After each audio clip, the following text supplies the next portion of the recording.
FA telah memberikan konfirmasi jika pemain timnas Inggris Raheem Sterling telah kembali ke Qatar. Raheem Sterling memutuskan kembali ke Qatar sebelum pertandingan perempat final Piala Dunia 2022 melawan Prancis. Timnas Inggris akan menghadapi Prancis di Stadion El Bayt pada Minggu 11 Desember pukul 2 dini hari waktu Indonesia Barat.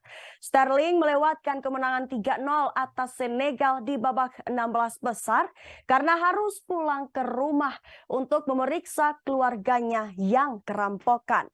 Pemain timnas Inggris itu diketahui telah terguncang dan takut akan keselamatan istri dan ketiga anaknya. Dilansir dari salah satu sumber, perhiasan dan jam tangan termasuk dalam daftar barang-barang yang dicuri di rumah Sterling. Sterling telah memutuskan akan bergabung kembali dengan skuad Inggris pada Jumat 9 Desember waktu setempat. Football Association atau FA juga telah mengkonfirmasi jika Sterling akan bergabung kembali dengan skuad Inggris menjelang laga perempat final melawan Prancis. Pernyataan FA tersebut dikeluarkan pada Kamis 8 Desember 2022. Sterling telah mencetak 20 gol dari 81 caps sejak melakukan debutnya bersama Inggris pada November 2012 silam.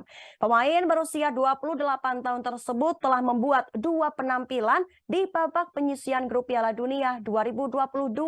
Sterling mencetak gol untuk pertandingan perdana Inggris dalam kemenangan 6-2 melawan Iran pada Senin 21 November 2022. Jika Inggris berhasil memenangi laga kontra Prancis, mereka akan melawan pemenang laga antara Portugal atau Maroko.